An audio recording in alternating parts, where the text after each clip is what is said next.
Welcome to Extraterrestrial Reality. Today we're going to talk about UFOtainment. Basically, UFOtainment is a portmanteau of the acronym UFO and the word entertainment. It refers to a genre of media and cultural content that blends speculation, storytelling, and commercial appeal around themes involving aliens and UFOs, usually for entertainment or profit rather than scientific investigation. And we all know what I'm talking about here. There's a lot of different stuff on TV, on the internet, a lot of different kind of things that I would classify as UFOtainment. Actually, everything. I think a lot of it, anyone who's really just talking about UFOs for the most part, it's some form of UFOtainment. Even debunkers, those people are all part of this industry. But here's the question: what happens to this industry? What happens to all these people in the UFOtainment business when the absolute proof finally is revealed to the world? What changes are going to occur? There's most certainly going to be some changes. I would think at first, for the most part, the changes are going to be good. I think you're going to see a lot of people in the UFOtainment industry have a lot more people checking out their books, their movies, whatever, their documentary series. There's going to be a lot more interest in this. But that's not going to last as long as you would think, though. I would imagine. I would think that a lot of the stuff that are, for instance, all these documentaries, Ancient Aliens, so how many seasons has that been on for 10 or 20 years, something like that at this point. So for something like that, they'll have to adapt. They're going to have to adapt because once whatever way disclosure arrives, right, they're going to have to make changes because all of the stuff that was produced in the past leading up to the point of when disclosure was made to the public, all of that stuff's going to seem obsolete to a lot of people. Not at first, I wouldn't think. I think for a lot of people in the UFO community like myself, I'll never get tired of old documentaries, old documentary movies. I'll always be interested in that. Books, that speculative books, there's always going to be a market for that, I believe. However, for instance, for some people, it's going to be tough. Like, say someone's really believes that this involves interdimensional beings, for instance, and it's shown somehow that these things are not interdimensional whatsoever, that they're flesh and blood, which I think that they are. I think that these creatures are coming from other planets. Otherwise, I wouldn't be calling my show Extraterrestrial Reality, right? So I think that they're actually extraterrestrial. I think a lot of people in the UFO community, a lot of people who have studied this for a long time, realize this too. I mean, for a lot of different reasons too. I mean, the fact that we know that there have been crash retrievals and reverse engineering programs. Obviously, that's nuts and bolts kind of stuff there. I mean, and bodies. They have alien bodies that have been found with all the different reports we received over the years. So say there's somebody out there who believes that it's all interdimensional, and all of a sudden it's proven somehow that these are physical beings and they just have technology that makes it look like sorcery or makes it look like they're coming from other dimensions and so on and so forth. Well, then they're going to have to adapt or lose their following over time, because who's going to want to listen to stuff that could be proven false based on the evidence that is presented? Now, I'm not. That's. I don't even. Here's how I see it, though. It's to me, right. Once it's shown to the world that there's a presence here and there's no question about it, and all the evidence is already out there, as I've talked about a lot on this show. In fact, in the previous episode, I talked about it again, right? There's already that proof out there. It's just that it's not, a lot of people in the world just are completely unaware of what that evidence represents, even people within the UFO community, for whatever reason. But some of them could be concerned. One of the concerns that they could have is that this might lead to their irrelevance if it's accepted that this is real. Like, think about the people in the debunker cult. Think about the Mick Wests and all those guys, the Jason Colavitos, right? The Stephen Greenstreets. I mean, they're going to look like total absolute fools and liars and idiots. To me, they already do, right? But they're really going to look badly when the proof is there for the whole world to digest. And so they're going to become irrelevant. I mean, who's going to want to listen to them anymore after years and years and years of creating all this dogma and basically trying to make fools out of people for having experiences or believing that a lot of these things do, there's evidence. I mean, they've basically been dismissing the evidence over the decades. I mean, there's been landing evidence, landing trace cases. I mean, these craft, when they land, they leave marks in the ground sometimes. This has been well documented over the decades by different researchers, particularly like the late Ted Phillips. He was someone who did that kind of research. There's all the cattle mutilations. After well over 50 years now, we're almost at 60 years of this mystery not being solved. I think it is solved as far as everyone should be concerned. It's these NHI who are responsible. That's why we can never catch any culprit, because they just have advanced technology and we're just incapable of catching them and arresting them or doing whatever to them, because they're just way more advanced than we are. There's nothing we can do about it. So to me, right, at some point, the world is going to know, right, that, oh my God, yeah, we're not alone. And then what happens to shows like Ancient Aliens? Do they continue, and how do they continue? How do they adapt? Or this very popular Skinwalker Ranch series. Okay, a lot of people watch these shows. What happens to stuff like that when you have, okay, yeah, aliens are real? Do those shows continue? I mean, because a lot of these shows that we're talking about, they never really offer any absolute proof, right? In the end, that doesn't seem like that's any part of the plan here. It doesn't seem to me. I mean, it's like these Bigfoot shows, like series that they have on. Like if they found Bigfoot finally, well, what's the next show going to be about?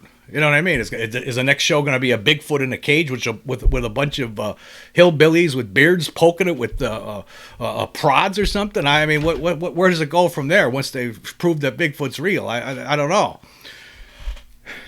So I think that when disclosure happens, and it's already, to me, we're already there. The evidence is out there for anybody who wants to see it, anybody who wants to understand the situation, that there is most certainly something here. But to me, right, there's always going to be mystery. We're never going to be able to solve all of this stuff, right? I mean, I could accept that evidence, the evidence that we have at this point, all of it. You take it in totality, the Ariel School incident, all of these different alien abduction cases over the years, all of it, the Turkey UFO stuff, the Vegas aliens. To me, that nails it. That's the best proof we have. You take all of it, and it's like, still, what do we know? Okay, yeah, we're acknowledging that there's something here, but what else do we know about these beings? There's always going to be something to question here. There's always going to be mystery no matter what. But I do think that there are some people in the UFOtainment industry who believe otherwise. They believe that possibly, this is just my opinion, that doesn't make me right, but I would have to believe that there are some people who think that once it is told, or once it is officially, right? Somehow when it's officially related to the public that yes, we're not alone. There are aliens here. We don't know what they're up to. These are the ones we know about. Once it's known, some people in the back of their heads are going to think, well, that's going to destroy my whole model here that I've been. I strive on the mystery. There could be concerns among people in the UFOtainment industry, which, by the way, I did some research, and it's really unknown how much money this UFOtainment industry brings in every year. I've seen figures between $350 million annually to over $1 billion annually USD. So whatever it is, I guess it would be hard to map something like that and figure it out because there's just so many different things out there. There's all these books, there's all these documentaries, there's all these podcasts. I think the answer for them is going to be that they're going to need to adapt. But anyway, I actually went to Chat GPT to help me through some of the questions I had with this, and we're going to go through it a little bit. Actually, the definition of UFOtainment as far as ChatGPT is concerned, it's a media-driven ecosystem of speculative or dramatized content about UFOs, extraterrestrials, and related phenomena, created primarily for entertainment, monetization, or cultural engagement rather than evidence-based exploration. Yeah, you never notice, like a lot of these shows you see on TV, they don't really ever in the end say, yeah, this proves it.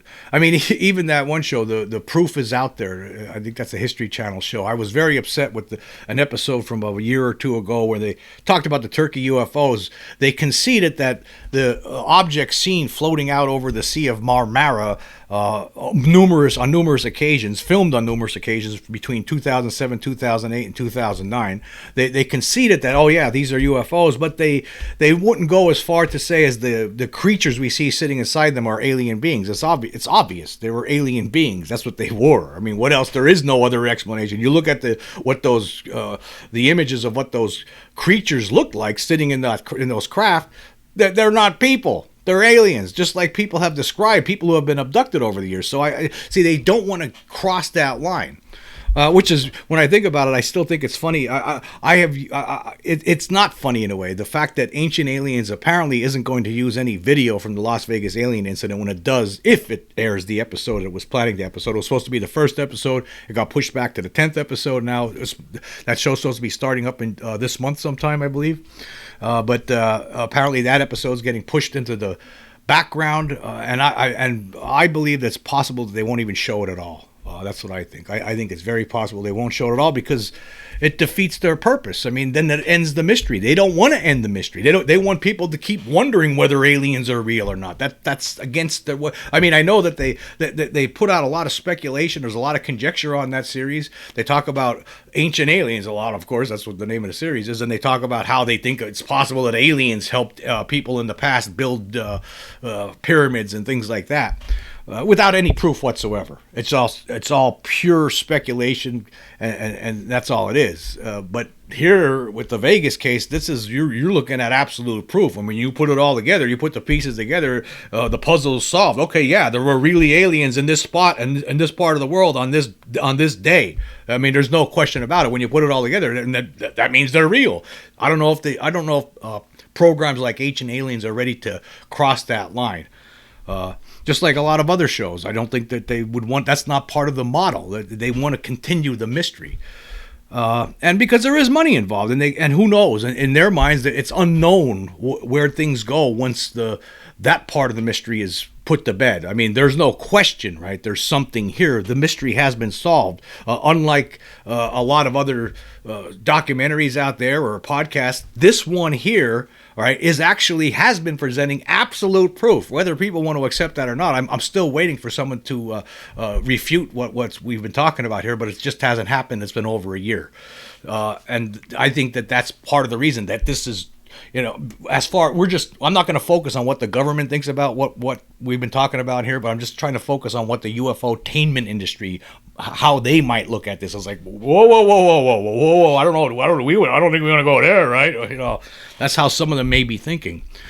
But again, I don't know if it should be that big of an issue for them, because they're still going to make money. They just have to adapt. They just got to change things a little bit. And I know I don't think it hurts the old catalog. I don't think it's going to make them completely obsolete. There's always going to be a market for this stuff, right? So they're still going to make money on stuff that's already been produced. And they'll continue to make money in the future if that's what they're worried about. If this is all just about money, well, I'm sure that the UFOtainment industry will continue to make money after the world realizes, yeah, this is all true, that there is something here. Because there's still going to be a lot of aspects to this phenomenon we're not going to understand. There's still so much research that needs to be conducted with regard to the cattle mutilations, with regard to alien abductions, with regard to the potential hybridization program as talked about by people like Bud Hopkins and the late John Mack, the late Bud Hopkins, David Jacobs. There needs to be investigations. They'll need to continue. That's what we should be focusing on more than anything, right? Rather than, it seems like what we do most of the time here, what everyone seems to be doing on Twitter is like, is it real or not? Is this a real UFO or is it not? I mean, that's what the debates are, it seems. And I think it's wrong. I think it's dumb. But anyway, let's see what ChatGPT says.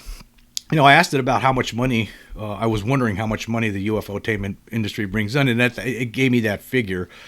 Like shows like Ancient Aliens, Unacknowledged, documentaries like The Phenomenon from James Fox, and others, they have millions of views. The streaming rights, syndication, and ad revenue for UFO-related content, just for television and streaming content, estimated the gross is between $150 to $250 million a year.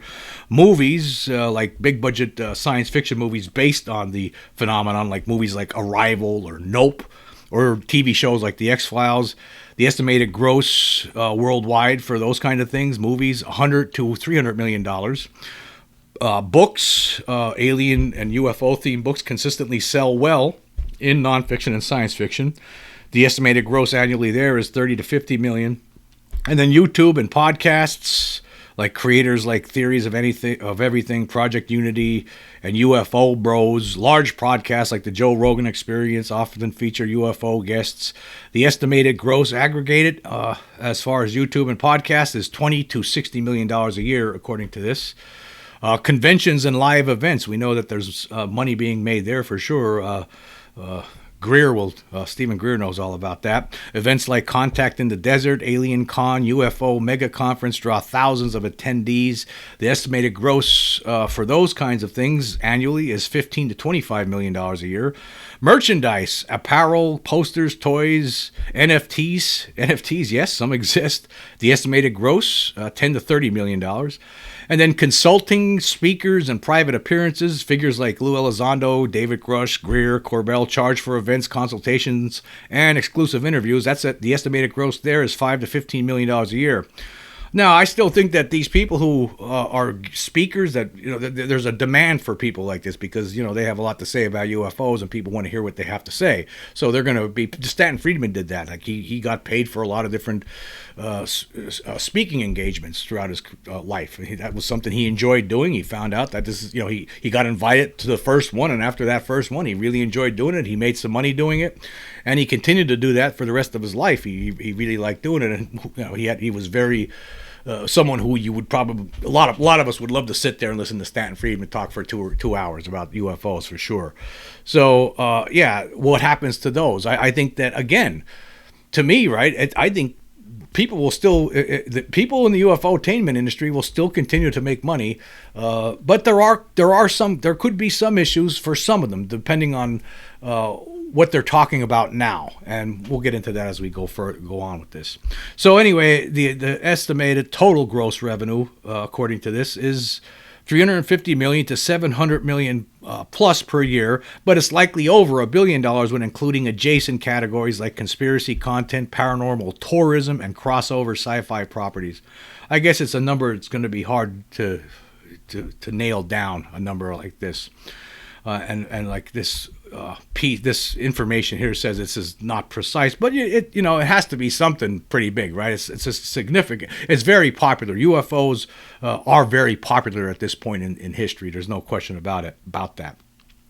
Anyway, I also wanted to know if information that was presented that shows unequivocally that there's a NHI presence on Earth, would the UFOtainment business take a financial hit or would revenues increase? I asked that question, and this is what I got. It says, if unequivocal evidence of a non-human intelligence presence on Earth were publicly presented, say undeniable proof from a credible government or scientific source, it would almost certainly cause a seismic shift in the UFOtainment industry. Whether that shift is a financial windfall or collapse depends on several nuanced dynamics.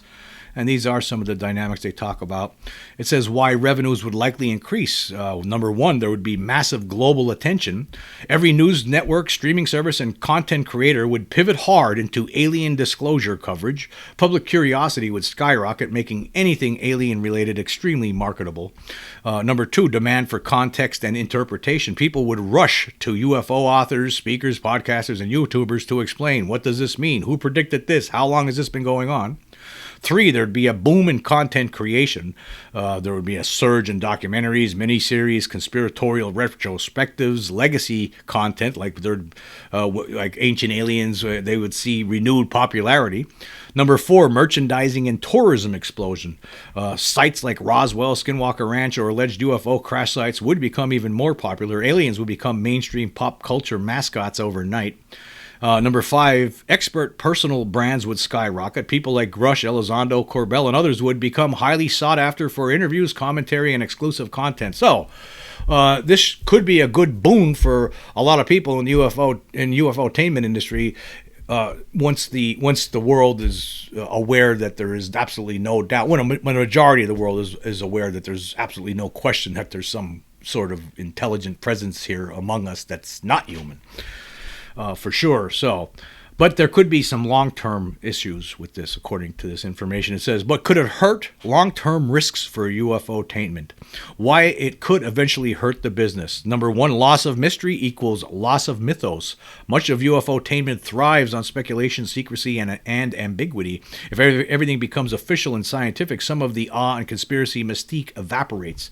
Yeah, let me just stop there. This is something that I believe a lot of people in this industry think are fearing. They fear this. They think about this in the back of their minds. They like the idea of the mystery continuing and not ending anytime soon, because they're just used to it, and they don't want to change. They want to keep talking the way they're talking now. And to me, right, if the government was to come out, right, say tomorrow and say, yep, here's all the records. Yeah, we have been lying. Roswell was real, and so on and so forth. I mean, it would be fantastic, right, for a lot of us. For me, I would think it would be to see the Roswell records. That would be like a dream come true. That's like a bucket list item for me. I don't know if I don't think I'm gonna have that awarded to me before life expires. But it is something I would really like to see happen in my lifetime. But it's not. I don't think it's gonna happen ever. Actually, to be quite honest with you, I don't think they'll ever tell the truth about Roswell. However, for some people, right, all of a sudden, if the government were to come totally clean and release all their records, then all of these people talking about who's basically the sole focus for a lot of them is what the government's doing. Maybe they're afraid of that. Maybe they're afraid of facing that. That might be something that they don't want in a way. When I mean, if the government were to, for one thing, the debunkers don't want that, because that really puts them out of business. But for some other people that were basically, that's all they're talking about all the time. Their main focus is on what the government. See, I try to mix it up on here. I try to talk about everything, as all different things that interest me.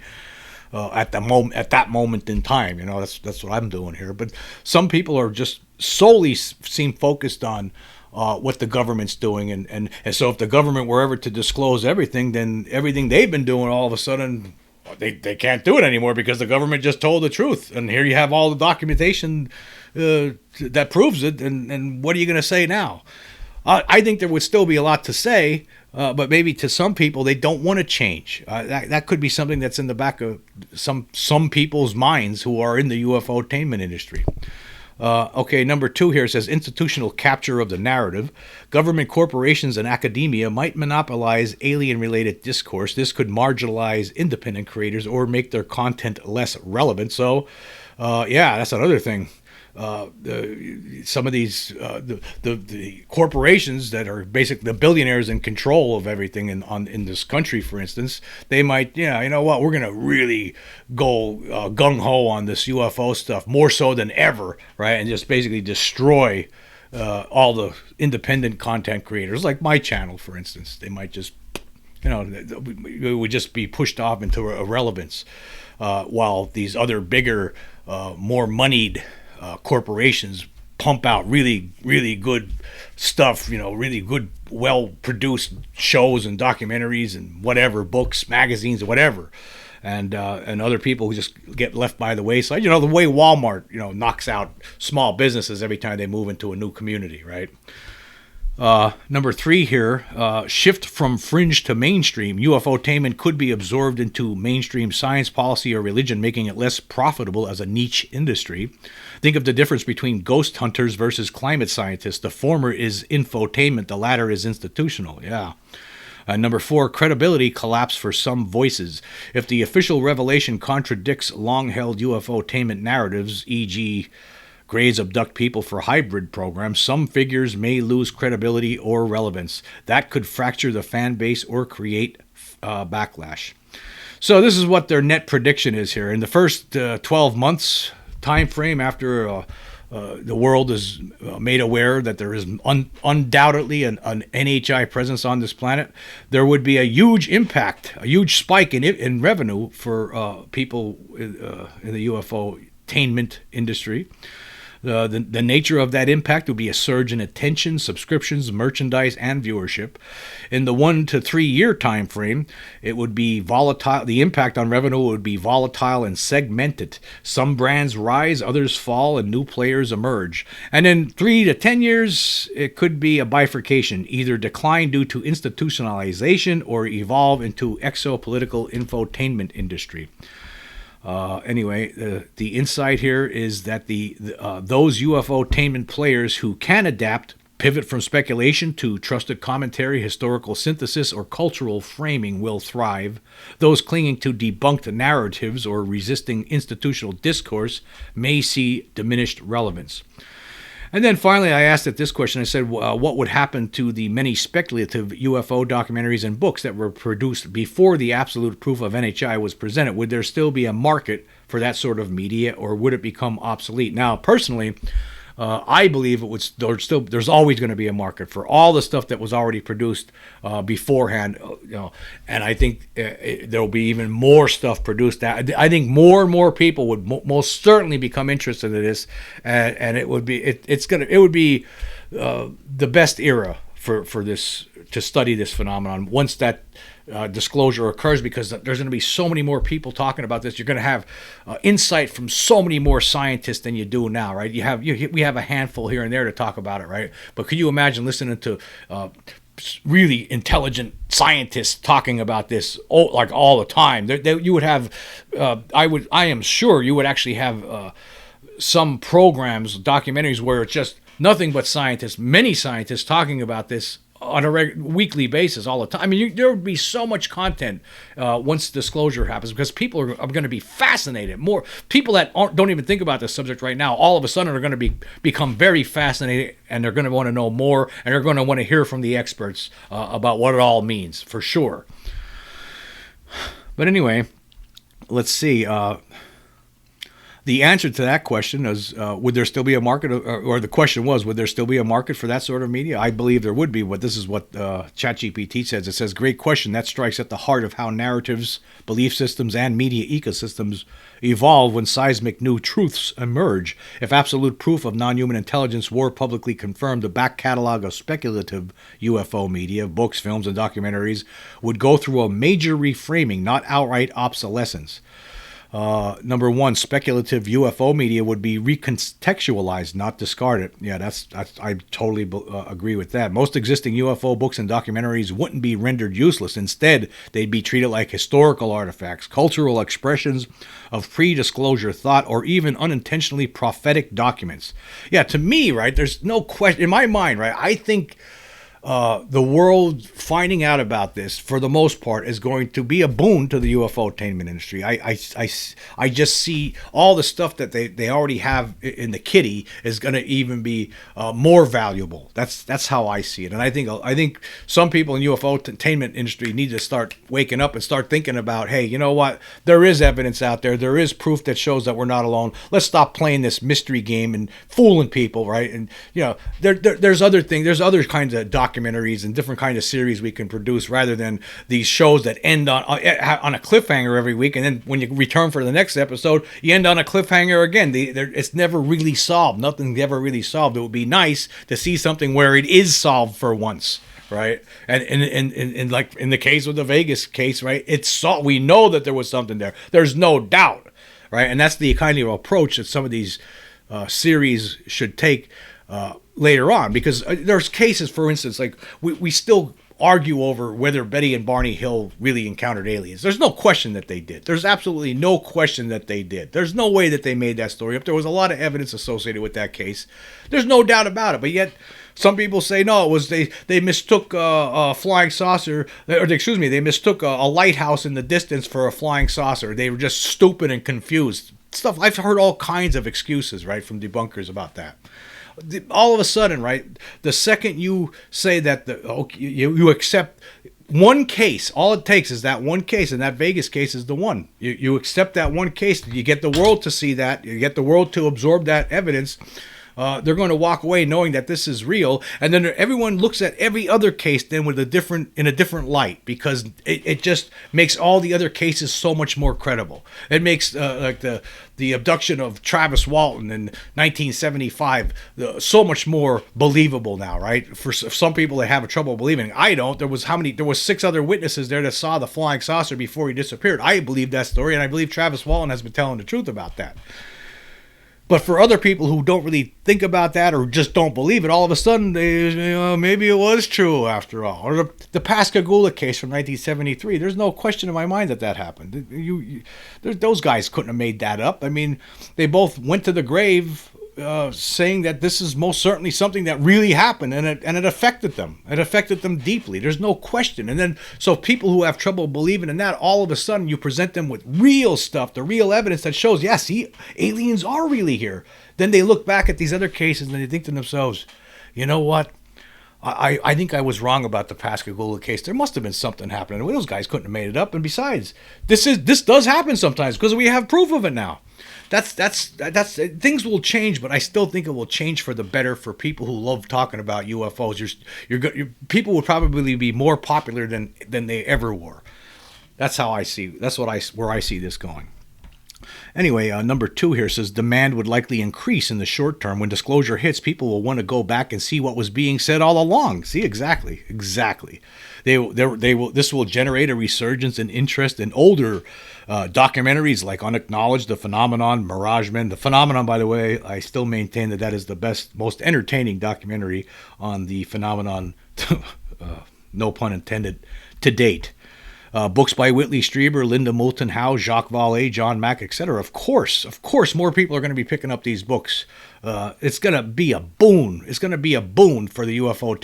If you're a researcher, or if you're just somebody who's a UFO, like a Georgios Sakalas, right? Whoever you are in this field, right? You're going to get a little boost once the people realize that this is all real the whole time, and once they're told that officially, however that's accomplished, I don't know.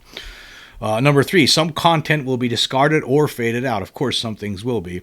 However, a lot of speculative content would lose its central premise. Governments are hiding the truth loses its impact if the truth is now out.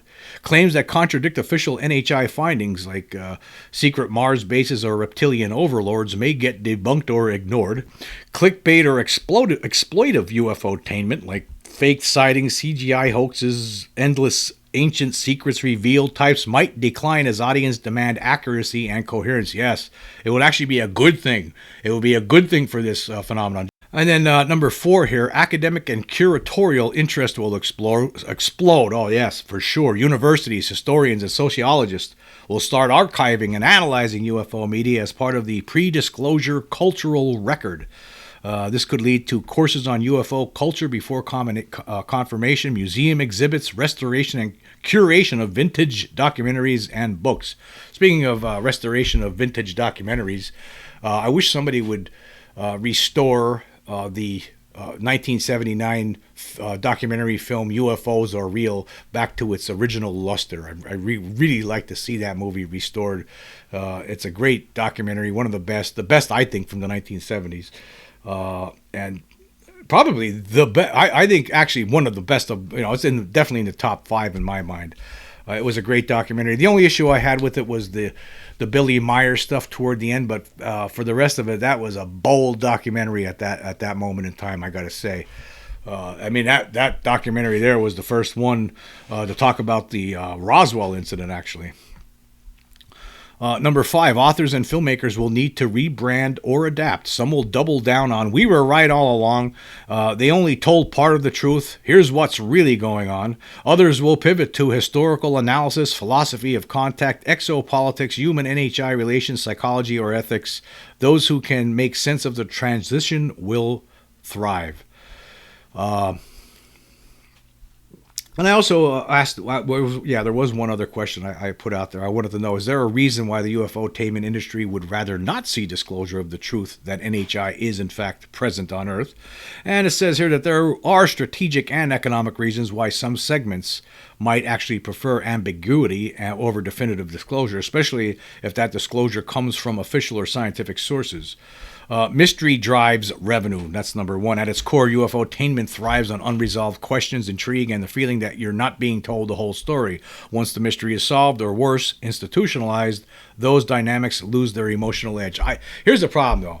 I can't see this being totally institutionalized ever, right? I can't even imagine anyone in the government ever being able to provide a full accounting of what is going on, a full explanation for all of this. I think there's always going to be a mystery attached to this phenomenon. Always, it's never going to end. I think what we need to we're taking steps, right? Obviously, we're talking about UFOs all the time right now in the media. For better or worse, right? Over the last couple of days, it seems like we had this bad, ugly Wall Street Journal article to deal with. But for the most part, it's always going to be mysterious. It's just always going to. This is always, no matter what, right? Like even if you have the government come out and say, yeah, we're aware of, just like Dr. Eric Davis was saying recently, he's aware, the government's aware apparently that there are gray aliens, there are reptilian aliens, there are Nordic aliens, and there are insectoid aliens. That's what he said. If you read some of the stories, like in books written by people like Preston Dennett, it seems like there's actually other kinds of aliens too, in addition to those, and we probably don't have all the answers. In fact, it will just open a Pandora's box of other questions. Actually, there'll be more questions than answers, even after it's presented that, yeah, there is something coming here. What are they doing here exactly? All those kinds of questions, and we're not going to have answers for everything. There just never will be answers for everything. You'll never know exactly how many different species are coming here or have been here, or and who's going to be coming here in the future. I mean, we don't know. There's going to be so many questions and a lot, and we'll never be able to get answers for them. So to me, even though this is saying mystery drives revenue, at the same time, yeah, it's still going to drive the revenue because there's still going to be mysteries behind it. It's never going to be completely solved ever. Mystery, it says here, mystery equals monetizable ambiguity, and disclosure equals narrative resolution. This threatens ongoing documentary series, repetitive YouTube speculation videos, endless new insider claims. Yes. Those people who keep saying that they got no inside information, don't check it out tonight at 8 o'clock. Okay, they're going to just have to, adapt. They're going to have to change their game up a little bit. That's all it's going to be. I could assure everyone out there's going to be a lot to talk about. There should be a lot more. We should be talking about other things right now. Now that there is absolute proof out there, we should be talking about other things, because we know that they're happening. We know now that there's no question that there are aliens here. Everyone should know that, even though they don't. But they should know, because the evidence is out there. The proof is there for anyone to look at and make that determination for themselves. So we should actually be talking about other things. We should be trying to figure out, what are they doing to the cattle? We should actually have scientific groups trying to figure that out. That's what we should be doing, but we're not doing it. There's certain things we should be doing, but we're not doing. But once we get past that red line, then we will be doing it. I would imagine a lot of people are going to all of a sudden have there'll be a whole new range of careers created out of this. Believe me. Anyway. Once the central question of are we alone is answered definitively, a huge part of the narrative economy collapses. Number 2, disclosure risks undermining established brands and claims. Many UFOtainment personalities have personal brands built on specific theories. Aliens are abducting people for hybrid programs. Secret space programs with intergalactic wars exist. The Greys made deals with the United States government. I don't think any of that's going to change. I think that this is, that in some people's minds, right? If the government were to step forward, we've heard from information from the Wilson Davis memo, that memo that was leaked some years ago. It was actually penned by Dr. Eric Davis when he had that. He interviewed Admiral Thomas Wilson on about the legacy program, and Wilson was told by some insider that the abductions are not real. Well, I can tell you this. I don't know. From my own experience, there was an alien creature in my bedroom when I was a kid. I don't know if I was abducted or not, but I can tell you for a fact that there was an alien creature in my bedroom when I was a kid. And based on all of the research a lot of us have done, there's most certainly an alien abduction program. People get abducted by aliens. There's just no doubt about it. There's enough evidence out there. There's enough information compiled that shows that this is a real phenomenon. It is something that these aliens do to human beings. There's just no question about it. So certain things aren't ever going to be disproven. You can't. How could if the government's going to say something like that? If this is something that they were telling someone off the record back in the late '90s, right? Maybe they just don't know. The government might not know anything about alien abductions. That could be, maybe they're not concerned with that. Maybe that their concern is trying to reverse engineer the craft that they recover. That's probably their biggest concern. Anyway, continuing here, it says, if disclosure contradicts these narratives, it could destroy credibility, alienate loyal audiences, hurt sales of books, merchandise, and event tickets. Number 3, losing the anti-establishment narrative. Much of UFOtainment plays into an anti-government, anti-science, anti-mainstream narrative. They're hiding the truth from us. You can't trust the Pentagon. The real researchers are the outsiders. Official disclosure could reverse the polarity, turning formerly marginalized voices into just one perspective among many, and possibly a less trustworthy one if their claims were too extreme. Yeah, I guess that could have an impact as well. Number 4, content fatigue and industry cannibalization. Disclosure might spark a media arms race. Legacy outlets, Netflix, Disney, CNN would invest big in alien content. Yeah, all of a sudden they don't care about it now, right? Not as much as they should. But later on, oh yeah, once some official steps up in front of a podium in Washington and tells the truth for once, then all of a sudden, oh, there's big bucks in this one, guys. Government, space agencies, and think tanks would monopolize the discourse. Oh yeah, there would be a lot of discourse among the smartest among us. Existing creators could get drowned out by new entrants with bigger budgets and insider access. Yeah, more for sure. So yeah, I guess there is some concerns with that arena. But to me, right, the discussion, to me, there's going to be a lot more interested. There's going to be a lot more people looking for information, seeking information, and they'll go to various different sources. And I'm sure that a lot of people who are in part of the UFOtainment industry right now will be able to make it through. And then number 5 here says, a loss of control over the narrative. Disclosure would create a single source of truth, governmental, scientific, or both. That centralized narrative could flatten the rich diversity of speculation and fringe theories that UFOtainment thrives on. Imagine, instead of 1,000 theories, we get one confirmed timeline. Speculation becomes conspiracy again. Not cool, just wrong. Number 6 here, it says audience fragmentation or disillusionment. Some fans of UFOtainment aren't actually seeking the truth. They're seeking meaning, wonder, or a sense of identity. Disclosure could disillusion hardcore believers whose pet theories are disproven, polarize communities between those who accept the new official narrative and those who double down on alternate versions. This could shrink or fracture the audience. Again, I'm not sure if I agree with that one. Anyway, there's a summary here on why some of the UFOtainment industry might not want disclosure. One reason would be mystery monetization. That would be eliminated once everyone knows that aliens are really here. Brand and narrative collapse. That will be high for people making extreme claims. Anti-establishment positioning. That would be undermined by the truth, people knowing that there are aliens here. Market dominance would be eroded because there'd be new players entering the game. Audience identity, that would be threatened by truth replacing myth. Yeah, so people in the audience might just be upset that the mystery is gone and it's not too much fun now, you know. So yeah, but at the same time, I think in the end, or in the grand scheme of things, I think that people will be, for the most part, I believe that people in the UFOtainment industry, they would survive. They'll survive disclosure, whatever kind of disclosure that is. I think, to me, right, the proof is out there right now in the public domain, as I've been talking about. There's no need to get into that right here. It's already there.